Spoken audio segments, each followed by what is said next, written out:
So Jesus, Martin Luther King is what I was just speaking to my child about. When I'm afraid to come out. Hello, welcome to Closet of Mass Killer. My apologies. You know, I told my daughter, I don't even stand right here because I don't want everybody in my business. I told my daughter that when Martin Luther King fought for civil rights, when he fought for equal rights, when he said we should not judge a man by their color, but the contents of their character, that was a mouthful. And this man saw a need in the African American community. Now understand, I am not racist by a long shot. Of course, if you watch my videos, you'll understand at all times that I am not racist. I am just merely emulating a situation that is going to constitute and justify what I'm about to tell you guys. Thus says the Lord. I told my daughter when Martin Luther King got on national TV, he had already had a group of friends, allies, comrades. Some may even be called, what are we again? Confidants. Confidants. Pardon me, guys. I did hit my pen because I am highly going through it. I don't care. I got to keep it a bean with the world. If you want to come after me for getting peace, my nigga, go ahead. I ain't even say my end. You know what I'm saying? This is just raw and uncut. I'm gonna get to the point. The reason why I'm doing it because the reaction from my daughter is like, hey, you feel me? And I understand that, but it's like what's coming from my heart, guys. If you're my soul tribe, please rock with me. I don't mean to offend anybody. It's a metaphoric term that may come across intelligent, but I'm sorry. That's what spirit wants, intelligent. But it may come across to some as ignorant. And ignorant, the definition of ignorant is you don't know. So I'm not ignorant, and then maybe I'm acting or speaking stupidly. You know what I'm saying? So whatever, however, please don't judge me like Chris Brown said. Let it be beautiful, bro. When Martin Luther King when Martin Luther King fought for civil rights and stuff like that, he fought and he had a group of allies, comrades, and confidants with him. He had established a strong foundation, And then when he got on TV, he didn't know how the world was going to respond to him, but they responded to him by having his back wholly. So, like I said, when people show you who they are, believe them. Well, if somebody going to be there, they're going to do it, they're going to do it. And the people stood up for what they believed in to get a change. At this point, I just left a job, and I learned as a semiconductor, I don't want to say, the place, and I got fired because as I'm working, when we went through orientation, they was telling us, they're going to train us to be experts and this and that. Nobody, I got trained and I was becoming an expert. They was talking about having a foundation and having a career and that they're all family there. I think every company says we're like a family because that's a quick way to manipulate the system, the mind, the energy, the time to get somebody to come work for you because they know most people feel most comfortable with their family. Those of us that are blessed to have a family that, gives us that support. Those that don't, family is what you make it is all I can tell you. Moving on. In most workplaces, they get you with that. And then when you get in there, we usually have the issues of, you being enthusiastic. You want to put forth your best effort because they sold you a dream of this workplace is like a family. And then they tell you about all the strong bonds that they have with each other, and they sell it because they may have a strong bond. But when they show you that strong bond, it's been my experience, that strong bond, them different people, them different individuals are the same ones that attack me and sending minions and they pawns to attack me when I am exceeding, I am learning the trade, the job, I am exhibiting exquisite job, ethics. I am honest, I'm on time, I'm not stealing time from the company, but the people that they're emulating when they're still in this job saying that they're family, these are the same people that are not clocking in correctly. They're hollering about they're tired, they're burnt out, if they even admit that. But I've had people admit that at the job that I was at. And as them doing that, those were the same ones that was intimidated by me coming to work doing what I'm supposed to do. And then so managers even got along because at the end of the day, they might not have even liked each other, but they got together to attack me. And I mean, like I had to verify something in a scope. I asked the gentleman that was working with me to verify.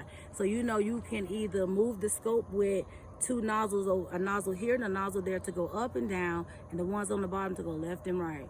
you know, and then you have one that's for the focus. I had already, God made it where when the wafer went up under the scope, the thing that I was looking for, it was right there. Because I knew I was in training, I asked the gentleman to come over and verify. Do you know he came over there like the devil himself and flicked he did this so many times to the focus and you know change the knobs on the side, so I had to find it, and so I could have to look for it a long time because I had found some defects on some wafers, that they was wondering who was looking at this wafer and who saw this wafer, and it was under my name because I had to sign in. Had I not, I know for a fact they would have stolen my work, simply because when my tool broke down, the gentleman was over there. He was like, well, so if you want to be doing something and be a team player, trying to manipulate me, to work me and overwork me, overstepping his boundaries, not staying in his lane, because he's a worker just like I. If you want to come over here, since I'm signed in, you can go ahead and work under my name. So I could, emulate him as he was tearing me down. So I said no, because I knew that I was not going to help you destroy me. What I'm going to do is teach you that I am just like an eagle. I will take you as the snake that you are. I'll pick you up and take you out of your element, and I'll take you into the sky with me.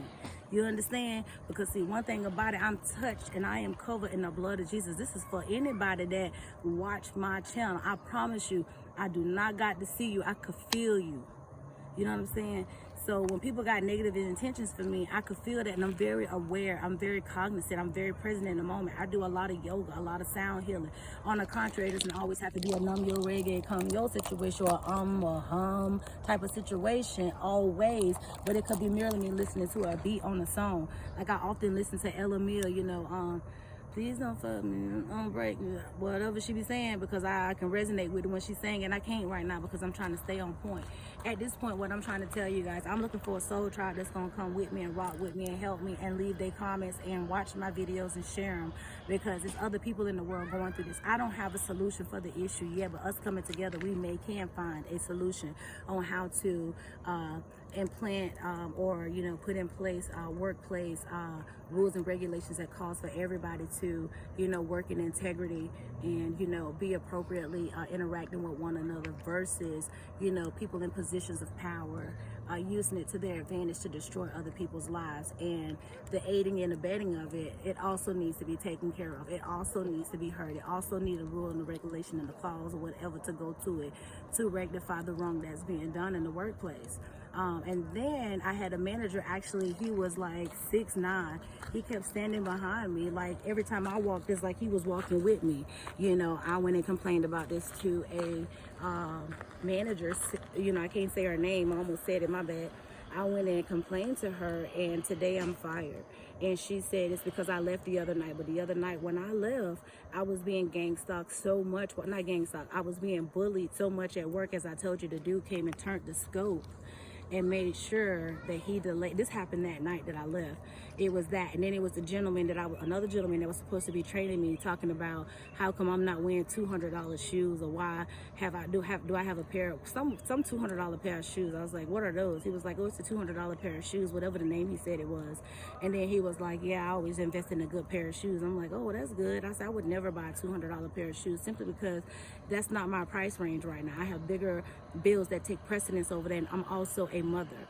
In retrospect, that was happening. The belittling was happening, the setting me up for failure, not success, not being a team worker, causing a hostile environment. Then I went outside to go do some other things, because my tool had broken down conveniently.